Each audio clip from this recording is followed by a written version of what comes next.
সেনাবাহিনীর বিরুদ্ধে অপপ্রচার চালানোর অভিযোগ তুলেছে সদর দপ্তর। বুধবার সংবাদ সম্মেলনে লেফটেন্যান্ট জেনারেল মাইনুর রহমান বলেন, সুষ্ঠু নির্বাচনের পর ব্যারাকে ফিরে যাবে সেনারা। এ সময় তিনি আরও বলেন, সেনা ও আইসিটি অ্যাক্টকে মুখোমুখি করা ঠিক হবে না।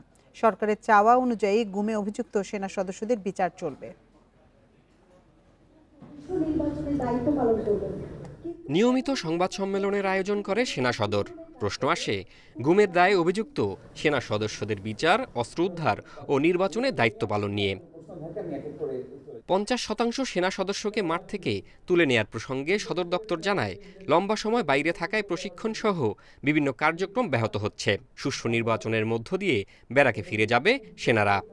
নির্বাচন পর্যন্ত বা তার কিছুটা পরেও যদি বাইরে থাকতে হয়, তাহলে আরো কিছুদিন বাইরে থাকতে হবে।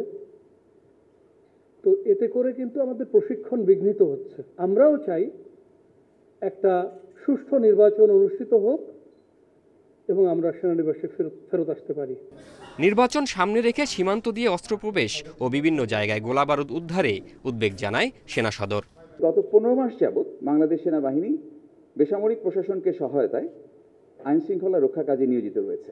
এর পাশাপাশি হারিয়ে যাওয়া অস্ত্র, গোলাবারুদ উদ্ধারে এবং চিহ্নিত সন্ত্রাসীদের গ্রেফতারে আমরা অভিযান পরিচালনা করছি। প্রশ্ন করা হয় গুমের অভিযোগে অভিযুক্ত সেনা সদস্যদের বিচার নিয়ে। সেনা কর্মকর্তারা বলেন, সরকারের সিদ্ধান্তেই চলবে প্রক্রিয়া।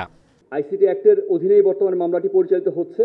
আমরা সরকারের সাথে এঙ্গেজমেন্টে আছি, আমরা রেডিও আছি, আমরা আইনের প্রতি শ্রদ্ধাশীল। দেশের যে প্রচলিত আইনগুলো আছে সেটার মধ্যে যেভাবে বিচার হবে, আমরা চাইব যে সরকার একটি স্বচ্ছ প্রক্রিয়ার মাধ্যমে বিচারটি সম্পন্ন করবে। সরকার ও কমিশনের পরিপত্র অনুযায়ী সেনাবাহিনী নির্বাচনে দায়িত্ব পালন করবে বলে আশ্বাস দেয়া হয়। জাহিদুল ইসলাম, ইন্ডিপেন্ডেন্ট নিউজ, ঢাকা।